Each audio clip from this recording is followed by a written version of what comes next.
Alright everybody, so as I was rudely interrupted, I got my bike back. As you can see, it has a brand new rear tire on it, which I'm excited about. I'm not excited about the $240 price tag that comes with it, but it is what it is. Ooh, I can go. I learned some life lessons, a couple weeks ago, or just not really lessons, just stuff that that you kind of forget when you're busy with life and you're an adult. But I think I had just left off of playing golf or beating on the rental car.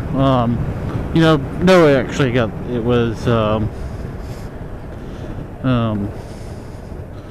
when we went to Daytona, to go watch the sunrise, and that was kind of fun. It gives you an appreciation of just enjoying the simple moments in life. But after that, we went back to my grandma's house to kind of say goodbye to family. We promised to not let it be another 15 years before we see each other again. That's a pretty car. But yeah, on our way home, gotta abuse the rental car a little bit more. Typically, what I do with rental cars is I will empty all the washer fluid out of it, or I returned it on empty there's like 14 miles left in the gas tank. I found a soda that was in front of our parking space, so I picked it up and I threw it at the windshield. So when I returned the car, the window was like super sticky, and that was just kind of humorous because rental cars are doomed from the start. I also changed all of the language inside the SUV to French, and change everything from Fahrenheit to Celsius, because that next person can use some world culture. Our flight was delayed because some tard, and tard is a terrible word, but they didn't sign off on any security paperwork to let the plane go until almost midnight. The people at the Frontier counter were just doing their job, and I was kind of a prick because I booed them. And you shouldn't take your anger out on people that are just trying to help, that work there. I understand I was upset, but I took it out on the wrong person, and Frontier was gracious enough to provide a $15 voucher per person for food.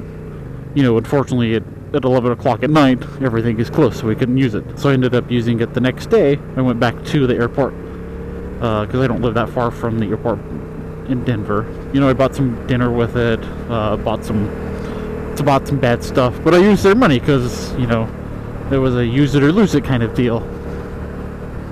And Frontier was actually nice enough to give us a $100 voucher per airline seat, so we can use on their next destination. So I wholeheartedly plan on using that, even though I hate Frontier's airlines because they've gotten cheap, and their airlines suck. So fuck you, Frontier. You get a selfless promotion for how crappy your service is, and whoever looks at my vlog will understand that. My frustration. The whole thing I learned from the trip is you should, put your phone down and kind of enjoy time with your family. But enjoy other people's passions, even if it may not be that interesting to you. Give it a try. You might actually enjoy it. And you also shouldn't use deaths in the family or negative experiences for a reason to go visit.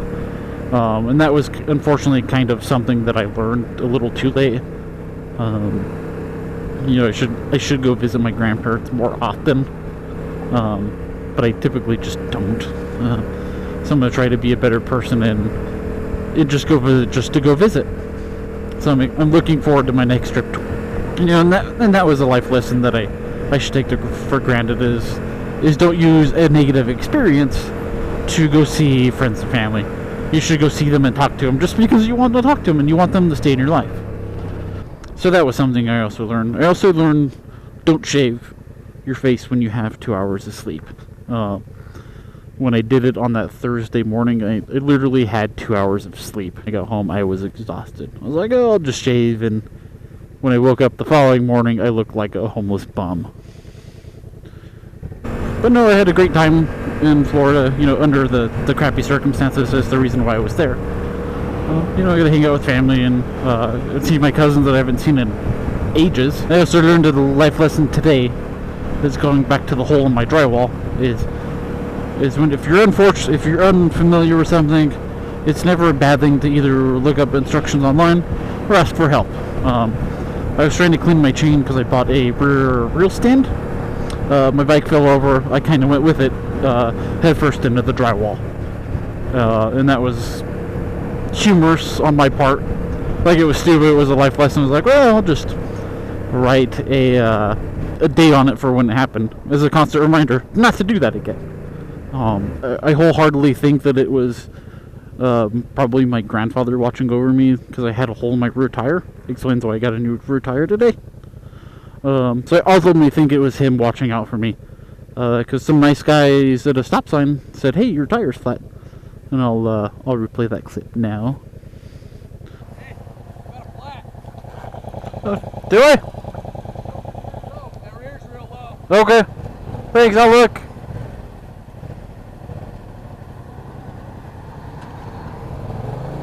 Thanks, guys. As always, please like, share, subscribe, and comment on my videos. I hope I'm entertaining you with my stupidness.